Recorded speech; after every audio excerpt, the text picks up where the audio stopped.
So here we have limits of piecewise functions. So let's remember what these are, right? So what this is the function that's made up of two different pieces. So we have a parabola and then a linear piece. And then this part of the function gives sort of the boundaries, right? So for any x that's bigger than or equal to 3, we'd plug the x into here. For any x that is less than 3, we plug the x into our linear piece. Okay. I like to draw a number line. Really, your number line is just your x-axis, right? But I like to draw a number line. And we'll have just x equals 3 here. And that might help me approach this limit, right? So x less than 3 is over here.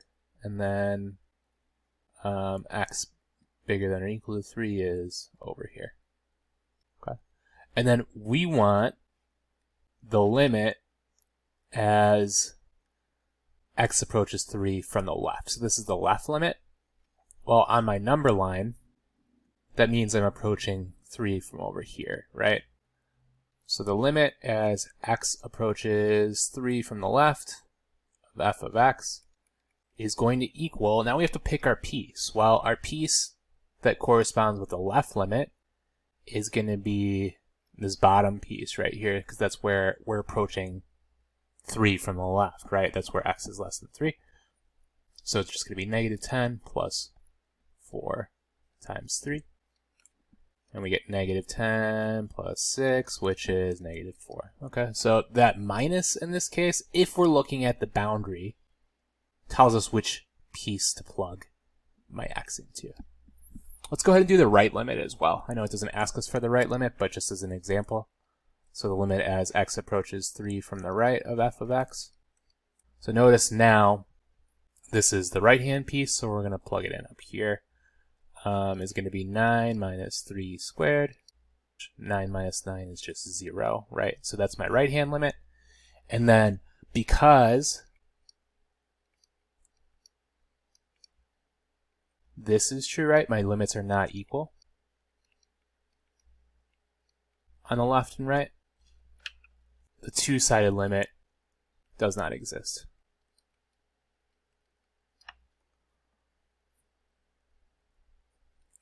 Right? So we can imagine if we drew that graph based on these two limits, we'd have something like this. So if this is x equals 3, we would have 0 up here and negative 4 down here would be what the function would look like at x equals 3. And we can even say, because the top piece has the or equal to, we'd have 0 filled in. So f of 0 is, or f of 3 rather, is 0. So the right limit is 0, f of 3 is 0, but the left limit is 3. So that means the two-sided limit does not exist. Okay, so watch for that as you work through these.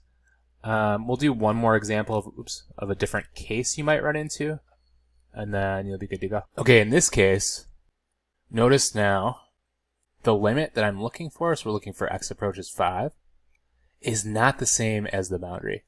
So in this case, it doesn't really matter that f is a piecewise function, because we only care, well, if x approaches 5, 5 is greater than or equal to 4, so we only really care about this top piece. So this top piece is a parabola starting at 4, and it's a downward opening parabola, so I'll just draw a sketch here. So here's x equals 4. And we know we're somewhere over here to the right of 4 on our curve, right? So maybe 5 is here. Notice this is just a nice, smooth, continuous curve at this point. So the left and right limits are going to be equal. All I have to do is just plug it in, right? So the limit as, we'll write this way, x approaches 5 of f of x is the same as just the limit as x approaches 5 of 10 minus x squared, which is equal to 10 minus 5 squared, which is equal to 10 minus 25, which is negative 15.